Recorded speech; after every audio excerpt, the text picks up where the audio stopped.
નમસ્તે દોસ્તો, આજે હું વાત કરવા જઈ રહ્યો છું મહુવાની હોટલમાં કપલ સાથે બનેલી ઘટના. સાંજનો સમય હતો.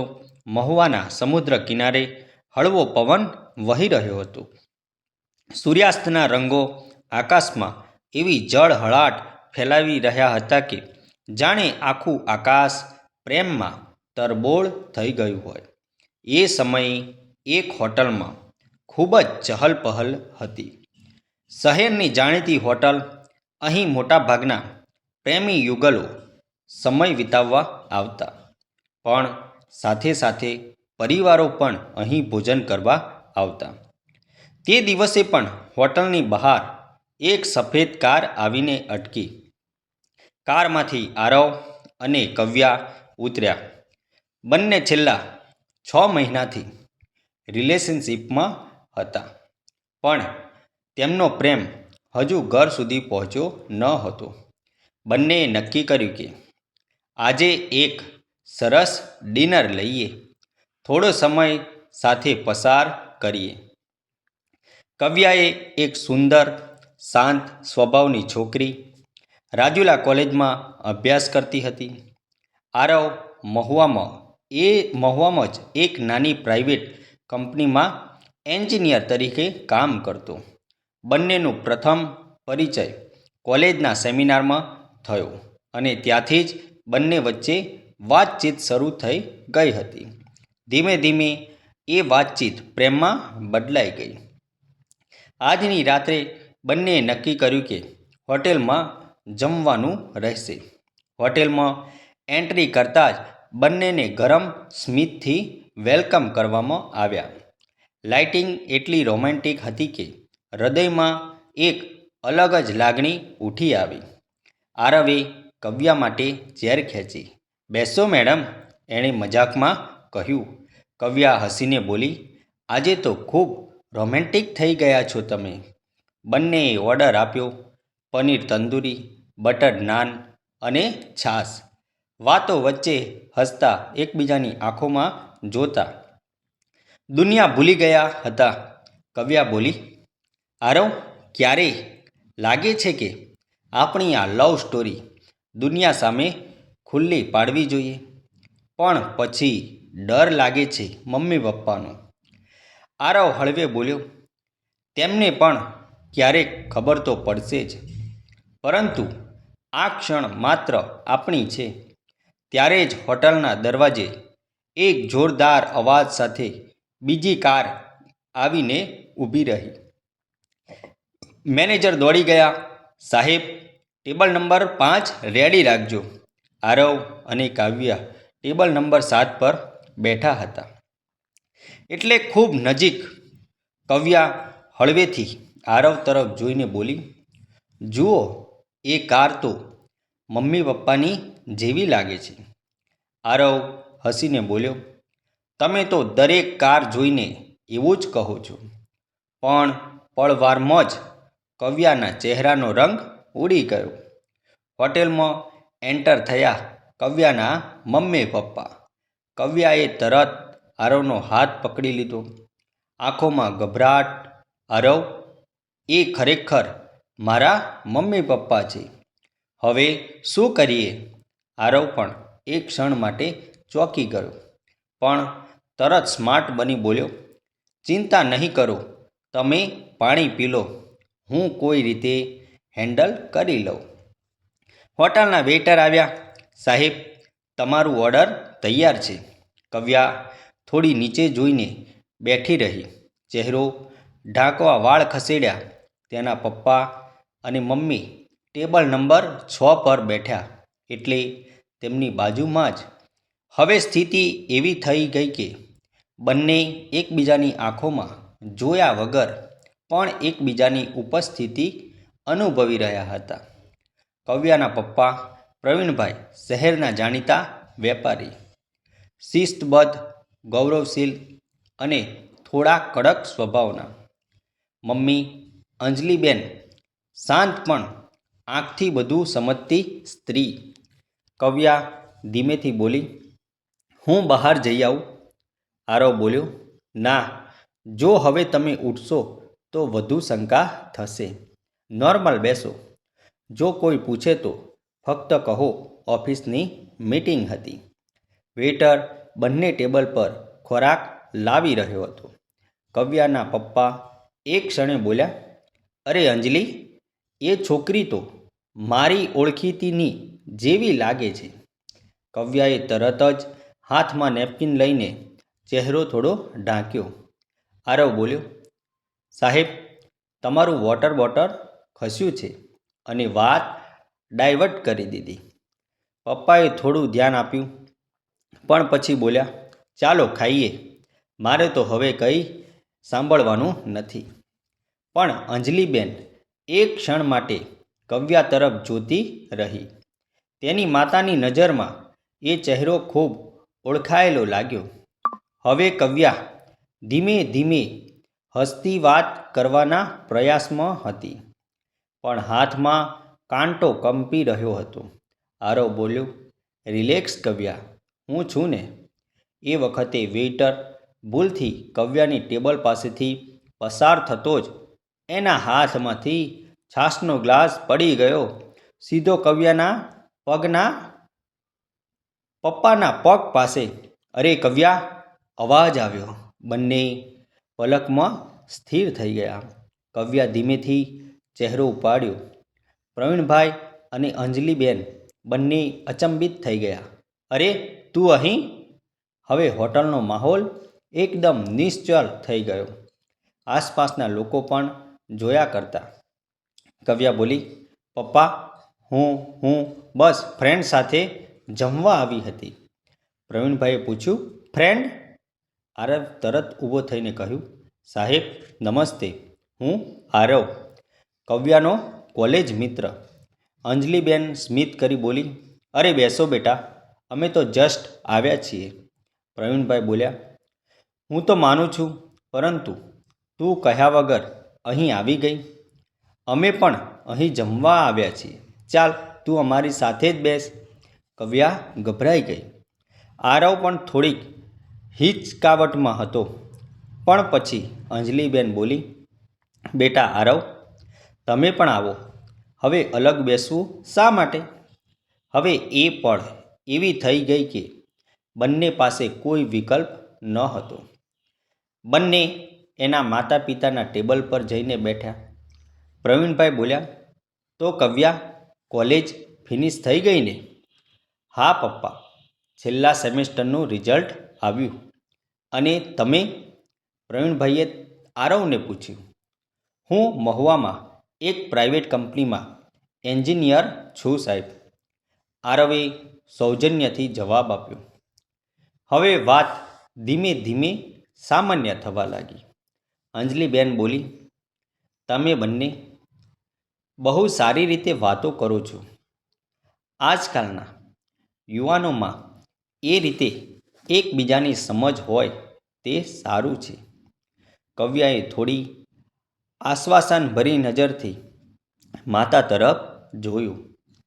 પ્રવીણભાઈ પણ આરવના સંસ્કારી બોલચાલથી પ્રસન્ન લાગ્યા. તેઓ બોલ્યા, આરવ, કવ્યા સાથે તું ક્યાંથી ઓળખો છો? સાહેબ, અમે કોલેજના પ્રોજેક્ટમાં સાથે કામ કર્યું હતું. એ સમયે ઓળખાણ થઈ. હવે વાતચીતમાં એક પ્રકારની વિશ્વાસની હવા ફેલાઈ ગઈ હતી. કવ્યાએ વિચાર્યું કે હવે કદાચ મમ્મી પપ્પાને સાચું કહી દેવું જોઈએ. જમવાનું પૂરું થતાની સાથે જ બહાર સમુદ્રની હવા ઠંડી થઈ રહી હતી. બધા બહાર નીકળ્યા. કવ્યાએ ધીમેથી કહ્યું, પપ્પા, મારે કંઈક કહેવું છે. પ્રવીણભાઈ અટક્યા. કહો. આરવ માત્ર મારો મિત્ર નથી, હું તેને પ્રેમ કરું છું. એક ક્ષણ માટે શાંતિ છવાઈ ગઈ. આરવ સીધો આગળ આવ્યો. સાહેબ, હું પણ કવ્યાને ખૂબ માનથી પ્રેમ કરું છું. હું કોઈ ખોટી રીતે તેની સાથે નથી. હું તમારા સમક્ષ આવવાનો વિચારતો હતો, પણ હિંમત નહોતી કરી શક્યો. અંજલિબેન ધીમેથી બોલી, બધા સંબંધોમાં સત્ય સૌથી મોટું હોય છે. જો તું એને સાચે પ્રેમ કરે છે તો ડરવાની જરૂર નથી. પ્રવીણભાઈ થોડા સમય સુધી નિશબ્દ રહ્યા. પછી બોલ્યા, બેટા આરવ, હું કવ્યાનો પિતા છું, એટલે તેની સુરક્ષા મારી ફરજ છે. પણ આજે હું જોઈ રહ્યો છું કે તારી આંખોમાં સચ્ચાઈ છે. તમે બંને સાવચેત રહીને આગળ વધજો. પરંતુ હમણાં પછી અમારાથી છુપાવશો નહીં. કવ્યાની આંખમાંથી આંસુ આવી ગયા. એ ધીમેથી પપ્પાના ખભા પર માથું મૂકી બોલી, થેન્ક યુ પપ્પા. આરવના મનમાંથી બધા ડર દૂર થઈ ગયા. સમુદ્ર કિનારે બધા થોડુંક વોક કરવા નીકળ્યા. અંજલિબેન બોલી, આજની રાત તો ફિલ્મ જેવી થઈ ગઈ ને? બધા હસી પડ્યા. કવ્યાએ આરવ તરફ જોઈને ધીમેથી કહ્યું, જો આજે તું મારી બાજુમાં ન હોત તો ખબર નહીં શું થાત. આરવ બોલ્યો, જો પ્રેમ સાચો હોય એનું અંત હંમેશા સુખદ જ હોય છે. અને પૃષ્ઠભૂમિમાં સમુદ્રની લહેરો જાણે પ્રેમની સાક્ષી બની રહી હતી. કોઈ પણ પ્રેમ સંબંધમાં સત્ય અને વિશ્વાસ સૌથી મહત્ત્વના હોય છે. જો આપણે પોતાના માતા પિતાને સાચું જણાવીએ તો ક્યારેય વિવાદ થાય, પણ અંતે સમજૂતી જરૂર થાય છે. કવ્યા અને આરવની વાર્તા એનો જીવંત પુરાવો છે. સૂર્ય સમુદ્રની પાર ડૂબી રહ્યો હતો, પરંતુ કવ્યાના જીવનમાં હવે નવી રોશની ઉગવા લાગી હતી. તે રાત્રે જે બન્યું એ કદાચ કિસ્મતનો ઈશારો હતો. મહુવાની હોટલમાં થયેલી એ અચાનક મુલાકાતે બધું બદલાવી નાખ્યું. તે પછીના દિવસોમાં આરવ અને કવ્યા વચ્ચેનો સંબંધ હવે વધુ મજબૂત બન્યો. મમ્મી પપ્પાએ પણ હવે ખુલ્લા મનથી વાતચીત શરૂ કરી દીધી. હવે કોઈ ગુપ્ત વાતો નહોતી. ફક્ત પ્રેમ, વિશ્વાસ અને ભવિષ્યની ચર્ચા હતી. એક સપ્તાહ વીતી ગયું. કવ્યાના પપ્પા પ્રવીણભાઈએ એક સાંજ આરવને પોતાના ઘેર બોલાવ્યો. બેટા આવજો, વાત થોડી બેસીને કરીએ, એમ બોલ્યા. કવ્યા થોડી ગભરાઈ ગઈ. આરવ, ધ્યાન રાખજે, પપ્પા થોડા સીધા છે. આરવ હળવી સ્મિત સાથે બોલ્યો, હા, પણ સત્ય બોલવા માટે સીધાપણું જ તો જોઈએ. સાંજના 5 વાગે આરવ કવ્યાના ઘેર પહોંચ્યો. સફેદ શર્ટ, સિમ્પલ બ્લુ જીન્સ, પરંતુ ચહેરા પર આત્મવિશ્વાસ. અંજલિબેન દરવાજે આવ્યા અને હસીને બોલ્યા, આવો બેટા, અંદર આવો. પ્રવીણભાઈ બેઠા હતા ચા સાથે. આરવ, બેસો, કવ્યા તો કિચનમાં છે, ચા લાવે છે. આરવ બોલ્યો, જી સાહેબ. થોડું મૌન રહ્યું. પછી પ્રવીણભાઈ બોલ્યા, બેટા, પ્રેમ કરવો ખોટો નથી, પરંતુ જવાબદારી વગરનો પ્રેમ ક્યારેય ટકે નહીં. તું શું કરે છે, શું કમાય છે, એ જાણવું પણ જરૂરી છે. આરવ શાંતિથી બોલ્યો, સાહેબ, હું કંપનીમાં જુનિયર એન્જિનિયર તરીકે કામ કરું છું. પગાર હજુ મોટો નથી, પણ મહેનતથી વધારવાનો પ્રયત્ન છે. મારા માતા પિતા સામાન્ય પરિવારમાંથી છે, પરંતુ મને ઈમાનદારી અને સંસ્કાર શીખવ્યા છે. પ્રવીણભાઈએ ચા પીધા પછી કહ્યું, બેટા, પૈસા બધું નથી, પણ ઈમાનદારી જરૂરી છે. તારી વાતમાં એ દેખાઈ રહી છે. એ પળે કવ્યા ચા લઈને આવી. આંખોમાં ચમક હતી. મમ્મીએ કહ્યું, ચાલો સૌ સાથે ચા પી લઈએ. એ સાંજ એ બંને માટે નવી શરૂઆત બની. આગળના અઠવાડિયે આરવે પોતાના ઘરે કવ્યા અને તેના મમ્મી પપ્પાને બોલાવ્યા. આરવના માતા પિતા મધુસૂદનભાઈ અને શીલાબેન ખૂબ જ સ્વાદા સ્વભાવના લોકો. એમણે સૌને પ્રેમથી આવકાર્યા. શીલાબેન બોલી, અરે, તમે કવ્યાના માતા પિતા છો ને? આરવ તો આખો દિવસ એની વાત કરે છે. બધા હસ્યા. થોડી વારમાં રસોડેથી ગરમ ગાંઠિયા અને ચા આવી. પ્રવીણભાઈએ આરવના પિતાને કહ્યું, તમારો દીકરો ખૂબ સંસ્કારી છે. અમારી દીકરી માટે એ યોગ્ય લાગે છે. એ સાંજ બંને કુટુંબ વચ્ચે સંબંધની મંજૂરી થઈ ગઈ. કવ્યાની આંખોમાં આનંદના આંસુ અને આરવના ચહેરા પર તૃપ્તિ, જાણે લાંબી સફર પછી મંજિલ મળી ગઈ. હવે સમય હતો સગાઈનો. મહુવા શહેરમાં જ એક સુંદર હોલ બુક કરાયો. સમુદ્રની સામેનો એ હોલ કવ્યાને બહુ ગમતો હતો. કવ્યાએ કહ્યું, હું ઈચ્છું છું સગાઈ એ જગ્યાએ કરીએ જ્યાં પહેલીવાર મમ્મી પપ્પા સાથે મળ્યા હતા, એ હોટલ પાસે. બધાએ વિચાર સ્વીકારી લીધો. તૈયારી શરૂ થઈ ગઈ. કવ્યા પોતાના માટે ગુલાબી રંગની લહેંગા પસંદ કરી રહી હતી અને આરવ બ્લુ કલરના કોટમાં એકદમ હેન્ડસમ લાગતો હતો.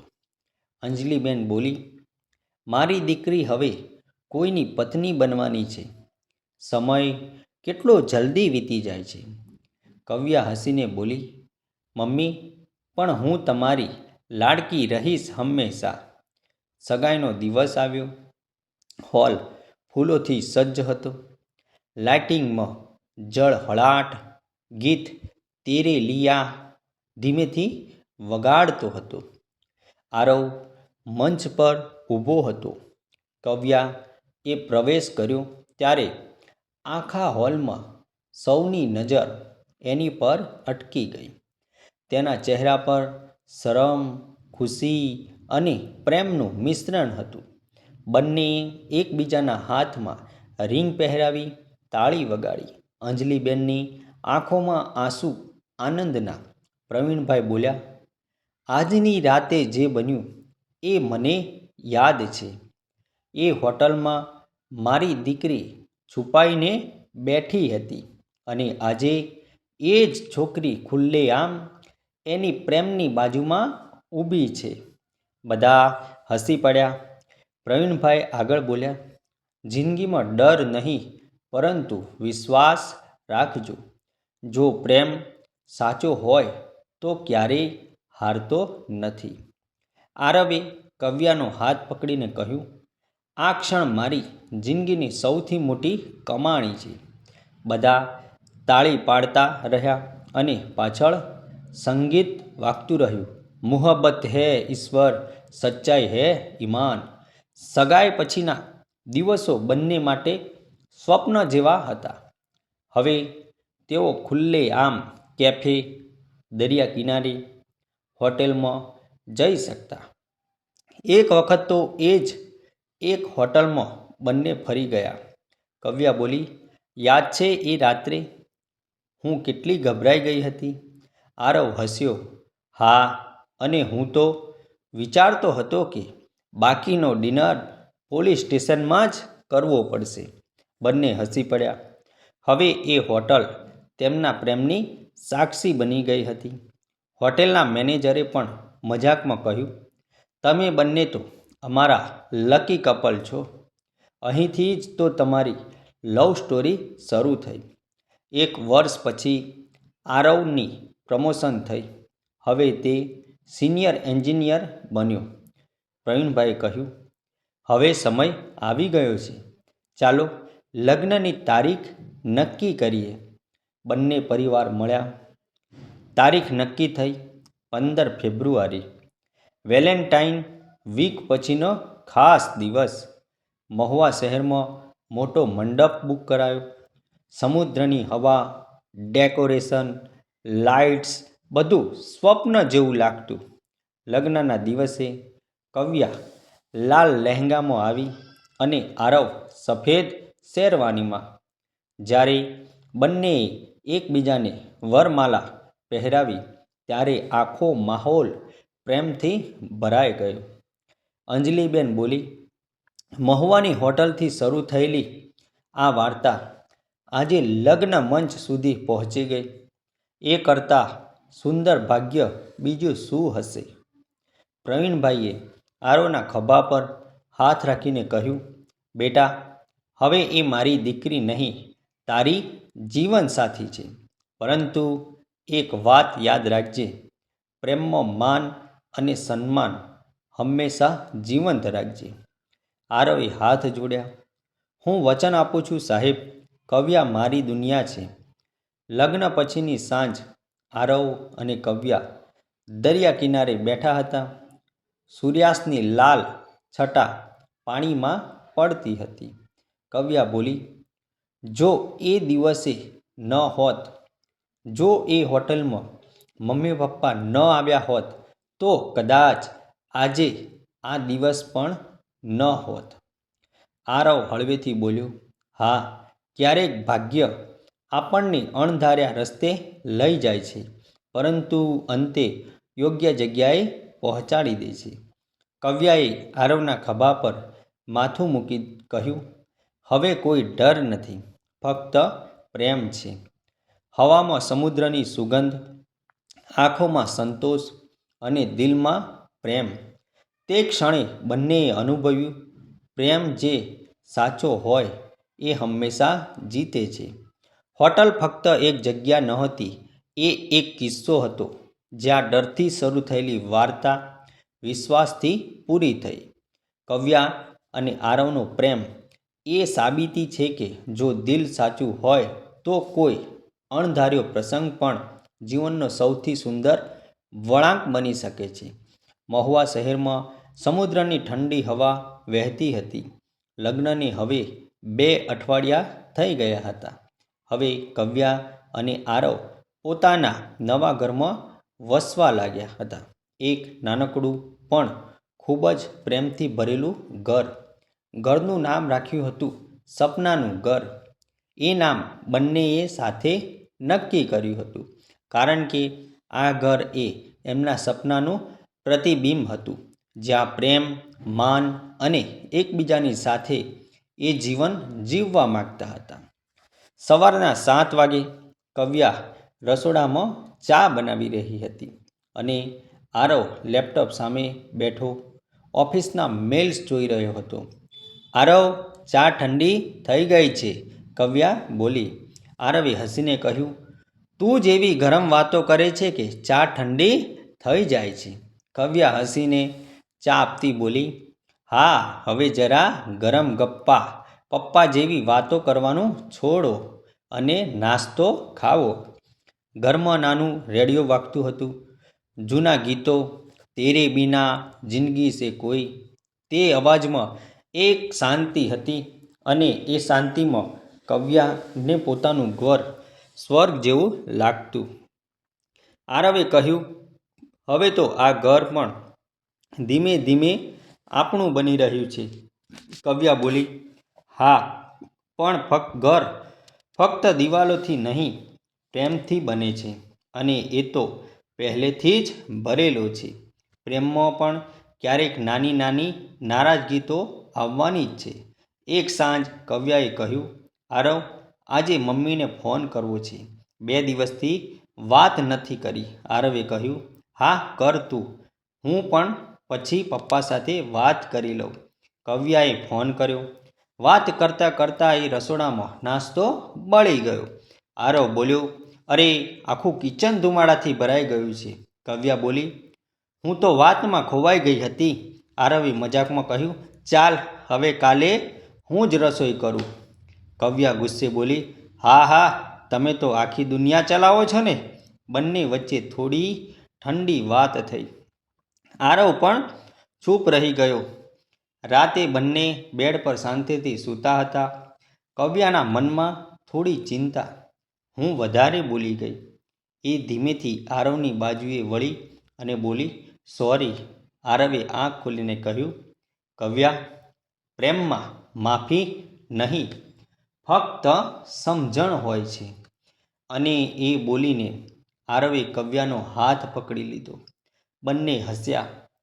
ઘર ફરી પ્રેમથી ભરાઈ ગયું.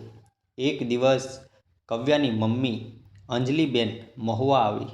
અરે બાપ રે, કેટલું સુંદર ઘર બનાવ્યું છે તમે, એમ બોલી એણે કાવ્યાને ખોળે લઈ લીધી. કવ્યાએ કહ્યું, મમ્મી, તમે શીખવેલી બાબતો જ તો ઘરનું સૌંદર્ય છે. અંજલિબેન બોલી, તું આરવને માનથી રાખજે. પ્રેમનો અર્થ ફક્ત વાતોમાં નહીં પણ ધીરજમાં પણ હોય છે. કવ્યાએ માથું હલાવ્યું. સાંજે આરવ ઓફિસમાંથી પાછો આવ્યો.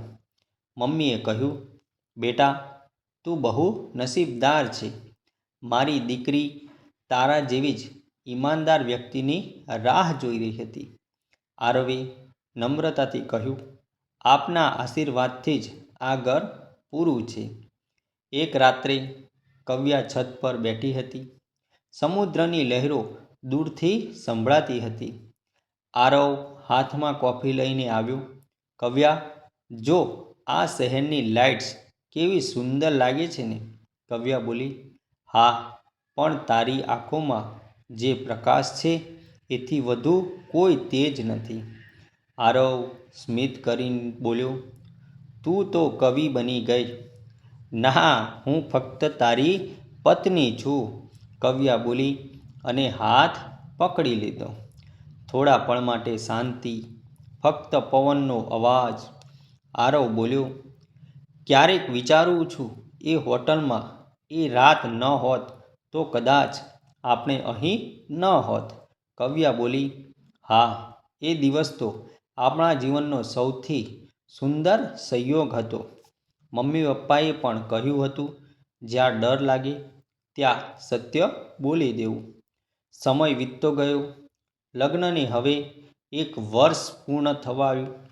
એક સવારે કવ્યા ડૉક્ટર પાસેથી આવી અને આરવના હાથમાં રિપોર્ટ આપ્યો. આરવે જોયું, પોઝિટિવ. આરવ ખુશીમાં બોલ્યો, કવ્યા, તું મને પપ્પા બનાવવા જઈ રહી છે. કવ્યાના આંખોમાં આંસુ આવી ગયા ખુશીના. બંને એકબીજાને ખોળે લઈ રડ્યા અને હસ્યા એકસાથે. તે રાત્રે કવ્યા બોલી, જો આપણું ઘર હવે ખરેખર પૂરું થવા જઈ રહ્યું છે. આરવ બોલ્યો, હા, હવે એ સપનાનું ઘર નહીં, સપનાનું પરિવાર બનશે. 9 મહિના પછી કવ્યાએ એક નાનકડા દીકરાને જન્મ આપ્યો. અંજલિબેન અને પ્રવીણભાઈ દોડી આવ્યા. અંજલિબેન બોલી, મારા નાનકડા આરવને મળવા આવી છું. બધા હસી પડ્યા. ડૉક્ટરે બાળકને કવ્યાના હાથમાં આપ્યો. કવ્યાએ આરવ તરફ જોઈને કહ્યું, જુઓ, આપણી પ્રેમ કથા હવે પૂરી થઈ ગઈ નહીં, એ હવે જીવંત બની ગઈ. આરવે નાની આંગળી પકડીને કહ્યું, આ તો એ હોટલની શરૂઆતનો ફળ છે. બધાએ હસીને જોયું. 3 વર્ષ પછી કવ્યા, આરવ અને નાનકડો વિહાન હોટલ જમવા ગયા. જે જગ્યાએ તેમની કિસ્મત પહેલીવાર મળી હતી. વેઇટર બોલ્યો, સાહેબ, તમે અહીંના જાણીતા ગ્રાહક છો હવે. આરવે હસીને કહ્યું, હા, પણ હમણાં તો નાનો ગ્રાહક પણ સાથે છે. વિહાન એ હાથમાં રોટલી લઈને કહ્યું, મમ્મી પપ્પા, આ જ જગ્યાને જ્યાં તમે પહેલીવાર મળ્યા હતા. બંને હસીને બોલ્યા, હા બેટા, આ એ જ જગ્યા. તે પળમાં બંને એકબીજાને જોઈને સ્મિત કરી રહ્યા હતા. એક હોટલમાં શરૂ થયેલી વાર્તા આજે આખા પરિવારના પ્રેમમાં ખીલી રહી હતી. સૂર્યાસ્ત હતો. કવ્યા, આરવ અને વિહાન દરિયા કિનારે બેઠા હતા. પવનમાં નાનકડી હસવાની ધૂન. કવ્યા બોલી, જો જીવન કેવી રીતે બદલાઈ ગયું. એક ડરથી શરૂ થયેલી વાર્તા હવે ખુશીના અંત સુધી આવી પહોંચી. આરવ બોલ્યો, અને આ બધું ફક્ત એ એક સચ્ચાઈના પળથી શરૂ થયું જ્યારે તું એ રાત્રે હોટલમાં બોલી હતી, હું તને પ્રેમ કરું છું. કાવ્યા હળવેથી બોલી, હા આરવ, પ્રેમ ક્યારેય છુપાવવાનો નથી, જીવવાનો હોય છે. અને સમુદ્રની લહેરો પાછળ ધીમેથી અથડાઈ રહી હતી, જાણે સમય પણ એ પ્રેમની સાક્ષી આપી રહ્યો હોય. કાવ્યા અને આરવની વાર્તા એ સાબિતી છે કે સાચો પ્રેમ ક્યારેય અચાનક નથી થતો, તે ભાગ્યથી મળતો છે અને સંસ્કારથી ટકતો છે. સમુદ્રની લહેરો જેમ કિનારે પાછી આવે છે, તેમ પ્રેમ હંમેશા પોતાના ઘર સુધી પહોંચે છે. મિત્રો, આ વાર્તા જે છે એ કાલ્પનિક છે અને આમાં આવતા પાત્રો પણ કાલ્પનિક છે. આમાં આવતા સ્થળો પણ કાલ્પનિક છે. તો આવા જ નવા વિડીયો જોવા માટે અમારી ચેનલ સાથે બન્યા રહેજો. વિડીયોને શેર કરી દેજો અને ચેનલને સબસ્ક્રાઈબ કરી દેજો, જેથી કરી આવા નવા વિડીયો બનાવવાની અમને મજા આવે. તો મિત્રો, પાછા મળીશું. આવજો. જય માતાજી.